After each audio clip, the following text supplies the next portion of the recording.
Hello everyone, welcome to Sanjay Suman classes. आज हम लोग देखेंगे how to crack junior executives in airport authority of India. Airport authority of India यह भारत सरकार का संस्थान है। इसका मुख्यालय न्यू दिल्ली में स्थित है। इसके अंतर्गत जो है भरा जाना है पोस्ट नेम, यह हो गया जूनियर एग्जीक्यूटिव का पोस्ट है। इसका काम है एयर ट्रैफिक को कंट्रोल करना। ऑर्गेनाइजेशन जिसमें भरा जाना है वो एयरपोर्ट अथॉरिटी ऑफ इंडिया, यह भारत सरकार का संस्थान है। नंबर ऑफ़ वैकेंसी इसके अंतर्गत जो है 400 वैकेंसीज है।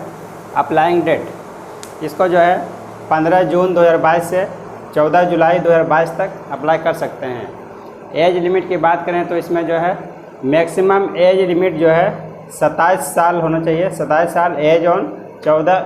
अप्लाइंग डेट का जो है लास्ट डेट है 14 जुलाई 2022 तक का जो है आपका जो है मैक्सिमम एज 27 साल होना चाहिए।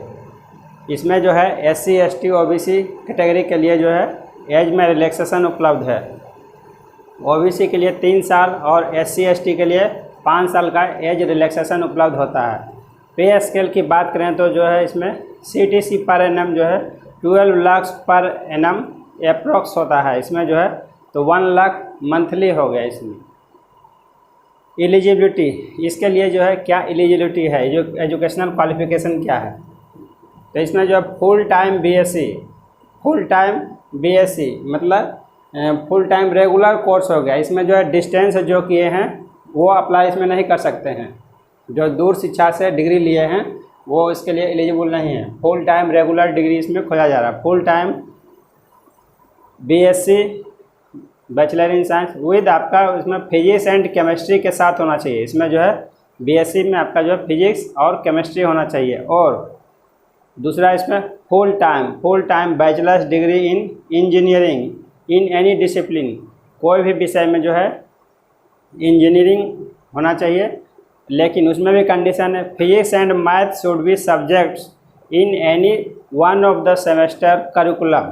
करा फिजिक्स और मैथ जो है आपका सब्जेक्ट कोई भी एक विषय के रूप में आपका होना चाहिए। इन एनी वो कोई भी आपका सेमेस्टर में आपका जो है फिजिक्स एंड मैथ जो है एक पेपर के रूप में आपका होना चाहिए। और इसमें दूसरा कंडीशन है, पहला नंबर तो ये हो गया डिग्री, और उसके बाद भी जो है इसमें जो है डिग्री 60% मार्क के साथ खोजा जा रहा है। इसमें 60% मार्क्स होना चाहिए आपका, 60% मार्क्स होना चाहिए BSc में। तो ये हो गया फिजिक्स एंड मैथ हो गया BSc with physics and math, या फिर bachelors in engineering in any discipline, उसमें भी जो है फिजिक्स एंड मैथ कोई भी सेमेस्टर में आपका पढ़ा हुआ होना चाहिए एक पेपर के रूप में। और दूसरा मेन कंडीशन है shall have minimum proficiency in both spoken and written English of the 10+2 standard. मतलब candidate shall have minimum proficiency, कम से कम मिनिमम जो है प्रोफिशिएंसी होना चाहिए इन बोथ। आपका जो है इंग्लिश में जो है स्पोकन होना चाहिए, स्पोकन इंग्लिश, और रिटेन दोनों आपका क्लियर होना चाहिए। Spoken and written English of the 10+2 inter level का स्टैंडर्ड का आपका जो है क्लियर होना चाहिए। कहने का मतलब वो पास इन इंग्लिश इन 10th और 12th स्टैंडर्ड।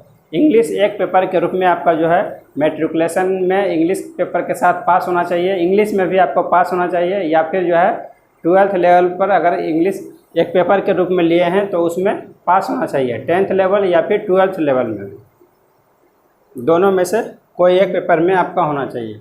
इसमें जो है नेशनल लेवल का एग्ज़ाम है, तो नेशनल लेवल का कोई भी एग्ज़ाम देंगे तो उसमें जो है इंग्लिश तो खैर आपको एक कंपलसरी रहेगा ही इसमें। अब आगे हम लोग देखते हैं इसका एग्ज़ाम पैटर्न देखते हैं।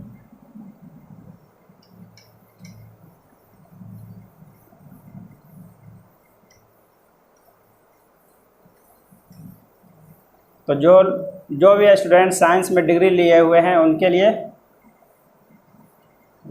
बेहद अच्छी जॉब है।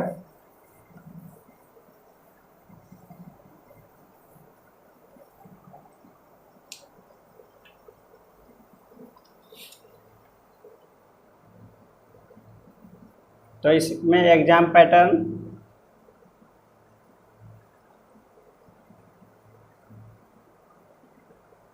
एग्ज़ाम पैटर्न बटा होता है। पहला तो आपका ऑनलाइन एग्ज़ाम लिया जाएगा।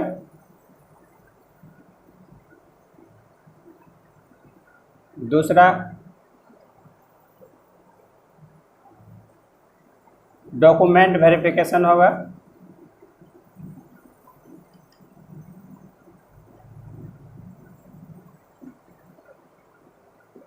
तीसरा आपका वॉइस टेस्ट लिया जाएगा।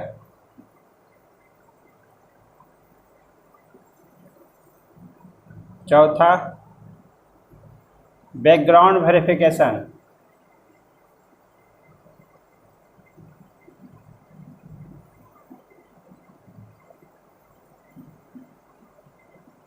पांचवा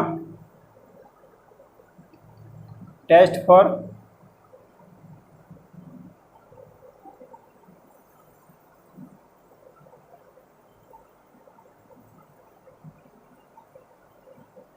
साइकोएक्टिव सब्सटेंसेज।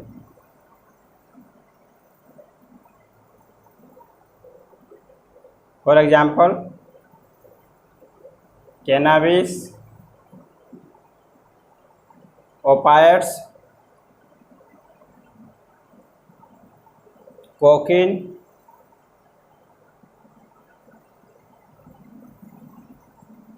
तो इसमें जो है आपका एग्ज़ाम पैटर्न जो है 5 भागों में बटा होगा। पहला जो है ऑनलाइन एक एग्ज़ाम लिया जाएगा, उसको आगे हम लोग देखते हैं अभी। और दूसरा जो है डॉक्यूमेंट वेरिफिकेशन, उसके बाद जो है डॉक्यूमेंट वेरिफिकेशन लिया जाएगा। तीसरा टेस्ट जो है आपका लिया जाएगा वॉइस टेस्ट। इसमें जो है आपका आवाज़ को जो है परीक्षण इसमें टेस्ट किया जाएगा। और तीसरा जो है बैकग्राउंड वेरिफिकेशन। बैकग्राउंड वेरिफिकेशन इसका मतलब समझ सकते हैं, कैरेक्टर वेरिफिकेशन इसे समझ सकते हैं। मतलब इसमें के अंतर्गत जो है कोई टेररिस्ट तो नहीं अंदर आ गया है इसमें। और टेस्ट फॉर साइकोएक्टिव सब्सटेंसेज, जितना भी उत्तेजक पदार्थ होता है, जैसे हो गया कोकीन हो गया, अफीम हुआ, चरस होगा, जितना भी साइकोएक्टिव सब्सटेंस है उसका आप सेवन तो नहीं करते हैं, वो चीज़ आपको टेस्ट किया जाएगा इसमें। अगर आपको उसका लत है तो आप इसके लिए एलिजिबल नहीं होंगे। आपको जो है टेस्ट में जांच करके आपको बाहर कर दिया जाएगा। इस बात का आपको ध्यान रखना है। आपको किसी तरह का इसमें अफीम, हेरोइन इस तरह का आपको लत, इस तरह का लत नहीं होना चाहिए, तभी आप इसके लिए एलिजिबल होंगे। अब हम लोग देखते हैं ऑनलाइन एग्ज़ाम के लिए। तो ऑनलाइन एग्ज़ाम जो है आपका 2 भागों में बटा होता है। एक सिंगल एग्ज़ाम लिया जाएगा। ऑनलाइन एग्ज़ाम जो है सिंगल एग्ज़ाम ही होगा।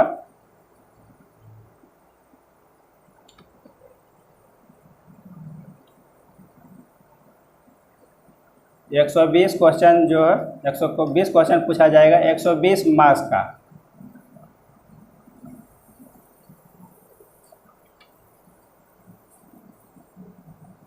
ड्यूरेशन इसके लिए जो है आपका 2 घंटा होगा।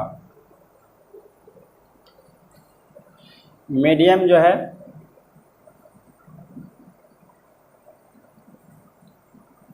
हिंदी या फिर इंग्लिश, कोई एक मीडियम आप चुन सकते हैं। तब हम लोग इसमें देखते हैं सिंगल एग्ज़ाम ही होगा, लेकिन इसमें 2 पार्ट में बटा होगा, पार्ट ए और पार्ट बी। पार्ट ए और पार्ट बी। तो पार्ट ए में जो है आपका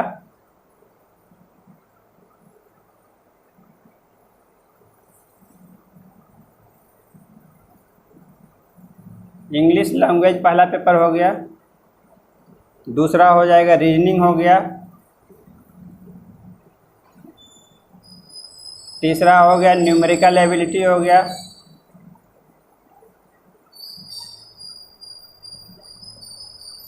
चौथा जनरल नॉलेज हो गया।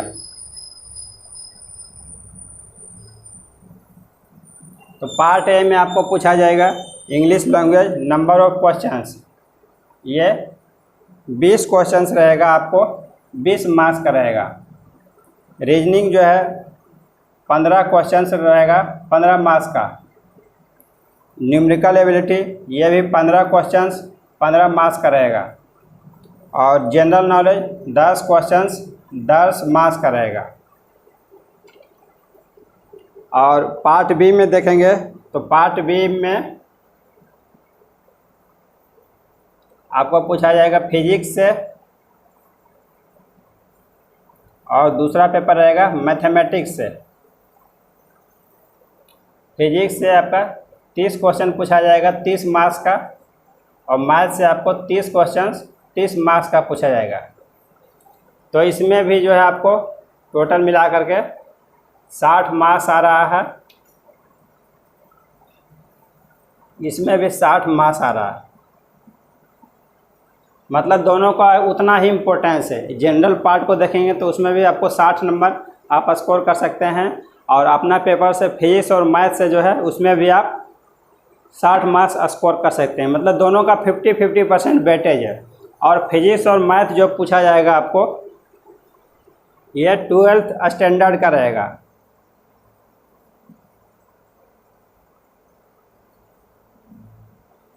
तो जो भी स्टूडेंट इंजीनियरिंग का तैयारी किए होंगे फिर उसका जो है तो उनके लिए ये पोर्शन बहुत आसान हो जाएगा। तो वो स्टूडेंट इसमें ज़्यादा से ज़्यादा स्कोर कर सकते हैं। और दूसरा खासियत इसमें और है, इसमें जो है नॉन निगेटिव मार्किंग, इसमें किसी तरह का जो है निगेटिव मार्किंग नहीं है, जिसके चलते आप जो है सारे सवालों को हल कर सकते हैं। ये आपके लिए प्लस पॉइंट है। अब हम लोग देखते हैं इसके लिए कौन कौन सा बुक्स पढ़ेंगे। उसके बाद हम लोग देखेंगे इसका स्ट्रेटजी किस तरह से बनाएंगे, किस तरह से हम लोग तैयारी करेंगे, ताकि जो है एग्ज़ाम में ज़्यादा से ज़्यादा स्कोर कर सकते हैं।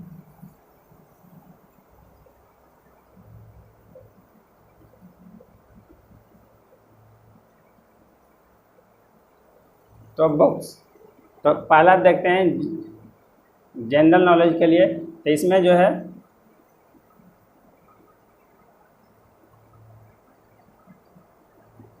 उपकार प्रकाशन का आता है बुक,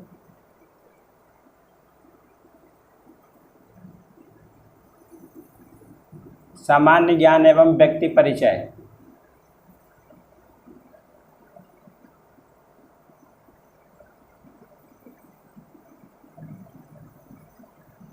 ये जो है जनरल क्वेश्चन पूछा जाएगा। इसमें 10 नंबर का जो है जीके क्वेश्चन है। इसमें ज़्यादा नहीं पढ़ना है आपको, एक बुक पढ़ लेंगे वो काफ़ी है।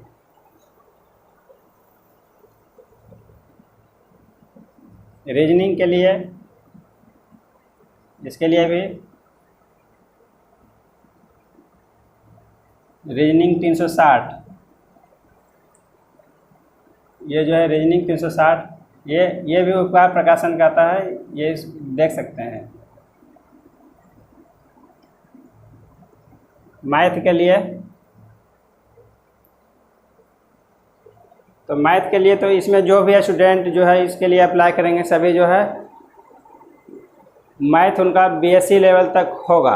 बीएससी लेवल तक मैथ होगा, तो 12th लेवल तक का जो है सभी लोग मैथ बनाए होंगे। तो सभी के लिए जो है मैथ जो है बिल्कुल आसान हो जाएगा इसमें। तो मैथ इसमें जनरल पार्ट पूछा जाएगा, तो इसमें RS अग्रवाल का बुक बना सकते हैं।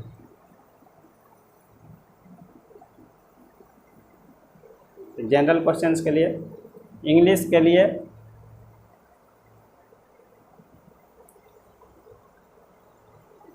तो इसमें जनरल पार्ट में आपको जो है सबसे ज़्यादा क्वेश्चन पूछा जा रहा है इंग्लिश से। इंग्लिश में आपको 20 क्वेश्चन 20 मार्क्स का है। इसमें जो है 20 नंबर आप स्कोर कर सकते हैं। तो इसके लिए कोई एक ग्रामर बुक पहले पढ़िए, इंग्लिश का कोई भी एक ग्रामर बुक पढ़िए। उसमें जो है जितना भी ग्रामेटिकल पोर्शन है, preposition, subject, verb, agreement, phrase, vocabulary, antonym, synonym जितना आता है सभी आप इसको क्लियर कर लीजिए। तो इंग्लिश में जो है और दूसरा बुक इसमें पढ़ना है correct your common error in English.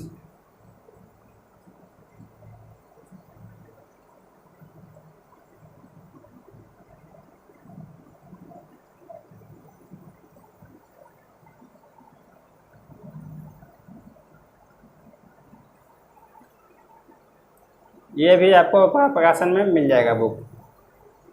तो ये जो है इंग्लिश का बहुत अच्छी बुक है। इसके अंतर्गत जो है जितना भी आपने ग्रामर पोर्शन जो है आपने क्लियर किया है, तो इसमें एग्ज़ाम में कोई भी कंपटीशन में जो है कॉमन ईयर से रिलेटेड सवाल ज़्यादा रहता है। जितना भी पूछा जाता है, प्रीपोजिशन हो गया, फिल इन द ब्लैंक्स में आपको दिया जाएगा प्रीपोजिशन भरने के लिए, फिर सब्जेक्ट वर्ब एग्रीमेंट से आ रहा है, इसमें सवाल आ रहा है। इस तरह से जो है तो आपको जो है इसमें प्रैक्टिस कर सकते हैं। कॉमन ईयर से रिलेटेड जितना भी पार्ट है इसमें आप पूरा प्रैक्टिस कर सकते हैं इस बुक से। तो जीके, रीजनिंग, मैथ, इंग्लिश, ये 4 पेपर आपका जनरल पेपर क्लियर हो गया। उसके बाद हम लोग देखे हैं फिजिक्स के लिए। तो फिजिक्स के लिए जो है 10th लेवल का, 12th लेवल का आपको सवाल पूछा जाएगा। तो यहाँ तो कंपटीशन का एग्जाम कॉन्सेप्ट ऑफ फिजिक्स, तो इसके लिए concept of physics HC Verma का बना सकते हैं, ये बुक पढ़ सकते हैं। और भारतीय भवन का बुक भी पढ़ सकते हैं। उसमें जो है आपको बहुत सारा ऑब्जेक्टिव सवाल उसमें मिल जाएगा। और मैथमेटिक्स के लिए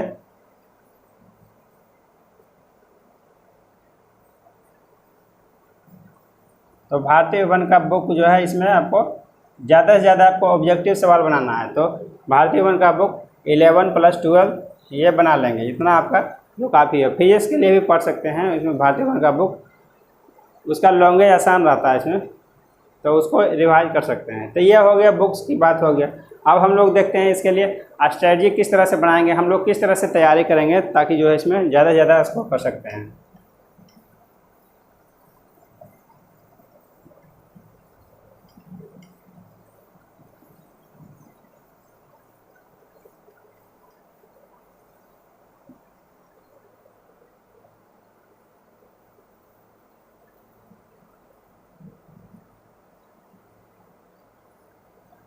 तो स्ट्रेटजी को हम लोग 2 भागों में बांट सकते हैं। 50% टाइम फॉर सब्जेक्ट स्टडी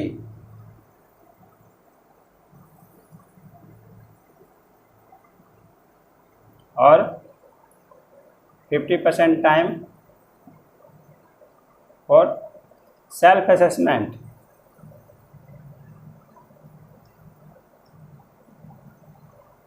आत्ममूल्यांकन, जितना भी हम लोगों ने सब्जेक्ट स्टडी किया है, जितना भी हम लोगों ने स्टडी किया, उसको कैसे हम लोग आत्ममूल्यांकन करेंगे, कैसे हम लोग सेल्फ असेसमेंट करेंगे, कैसे हम लोग जांचेंगे कि कितना मेरा तैयारी पूरा हो गया है या फिर कितना बचा हुआ है, उसको चेक करना है। तो सब्जेक्ट स्टडी के लिए आपको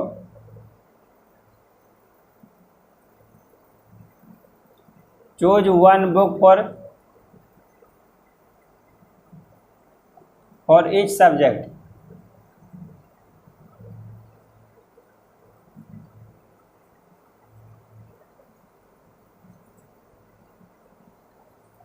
read 2 to 3 times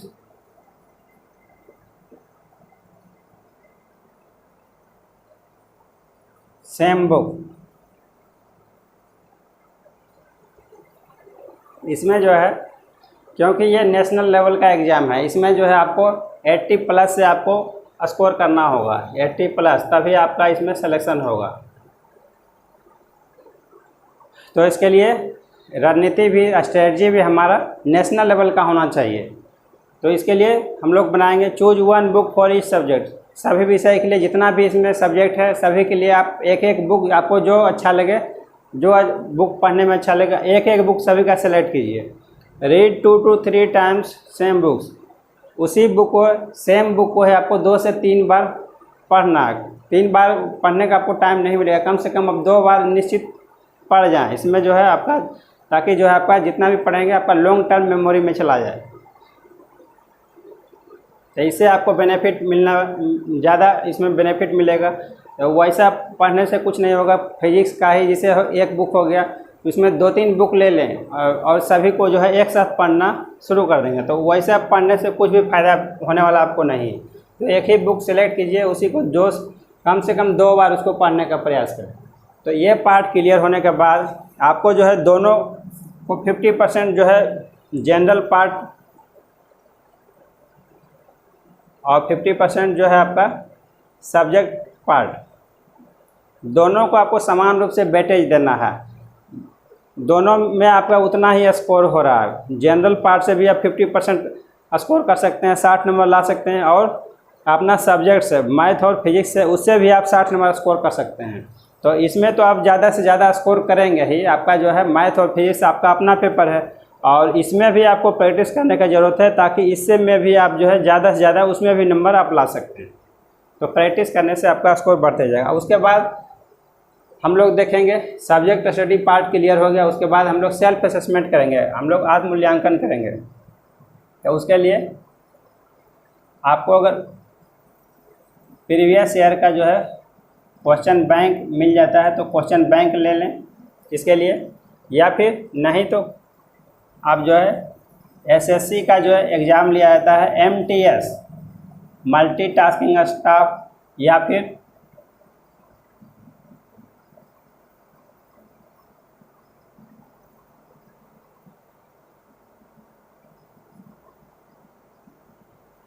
higher secondary level exam जो होता है इसका एसएससी के द्वारा लिया जाता है, या फिर ग्रेजुएट लेवल का CGL।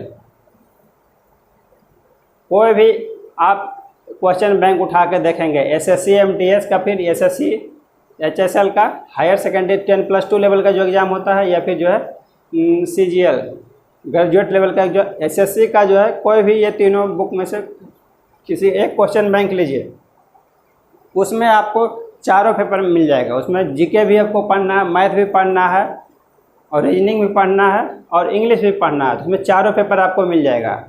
तो वो उसको जो है आप क्वेश्चन बैंक के रूप में प्रैक्टिस कर सकते हैं। पार्ट ए उससे आपका क्लियर हो जाएगा, और पार्ट बी के लिए जो है आप कोई भी इंजीनियरिंग इंट्रेंस का कोई भी टेस्ट का कोई भी बुक ले सकते हैं। जो इंजीनियरिंग इंट्रेंस टेस्ट के लिए बुक होता है उसको ले सकते हैं। उसमें जो है मैथ और फिजिक्स आपको मिल जाएगा, उससे आप प्रैक्टिस कर सकते हैं। उसमें मैथ, फिजिक्स और केमिस्ट्री तीनों पार्ट रहता है, लेकिन आपको जो है केमिस्ट्री का यहाँ ज़रूरत नहीं है। सिर्फ जो है मैथ और फिजिक्स पर आप प्रैक्टिस करेंगे। 30-30 क्वेश्चन दोनों से सिलेक्ट करेंगे और उस पर प्रैक्टिस करेंगे। उसके बाद हम लोग देखेंगे इसका जो है क्वेश्चन बैंक इसका मिल जाता है तो ठीक है, एयरपोर्ट अथॉरिटी ऑफ इंडिया का प्रीवियस ईयर का क्वेश्चन बैंक। नहीं तो जो है आप एसएससी लेवल का क्वेश्चन बैंक से आप प्रैक्टिस करेंगे। इसमें जो है डेली मॉक टेस्ट आपको देना है।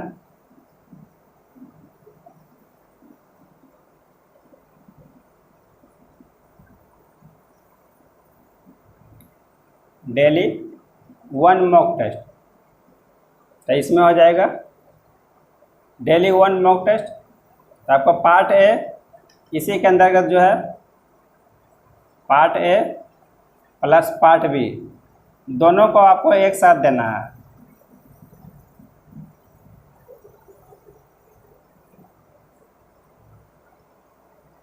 Hundred mock test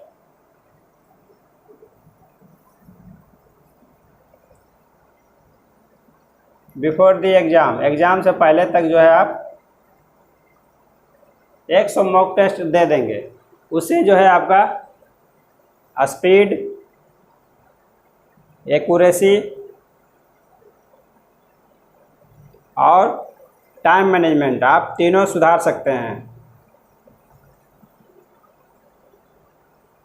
daily mock test देंगे तो जो है आपका स्पीड बढ़ते जाएगा, और दूसरा आपका एक्यूरेसी बढ़ते जाएगा, ज़्यादा से ज़्यादा आपका जो है सवाल सही होगा। और तीसरा टाइम मैनेजमेंट, आप जो है टाइम को अच्छी तरह से मैनेज कर सकते हैं। 2 घंटा के अंतर्गत ही जो है आप जो है 120 सवालों को एक टाइम लिमिट के अंदर में ही आप हल कर सकते हैं। तो इससे एक बेनिफिट होगा, डेली मॉक टेस्ट देने से आपका स्पीड, एक्यूरेसी और टाइम मैनेजमेंट तीनों आपका क्लियर होगा। तो इसमें सब्जेक्ट पार्ट में जितना भी आप पेपर से देंगे, मैथमेटिक्स में तो आपका न्यूमेरिकल पूरा रहेगा ही, लेकिन फिजिक्स पार्ट में भी जो है आपका इसमें थ्योरी और न्यूमेरिकल दोनों से आपका रहेगा। तब 30 क्वेश्चन से अगर आपका ये आता है तो आपका 10 से 15 क्वेश्चन, आपका 50% क्वेश्चन जो है न्यूमेरिकल से इसमें पूछा जाएगा। इसमें इसलिए इसको जो है न्यूमेरिकल पार्ट पर भी इसमें फिजिक्स में आपको ध्यान देना है। तो इस बात को आपको याद रखना है। तो इस तरह से आप तैयारी करेंगे तो जो है आप जो है ज़्यादा से ज़्यादा स्कोर कर सकते हैं और आपका सिलेक्शन हो जाएगा। Thank you for watching.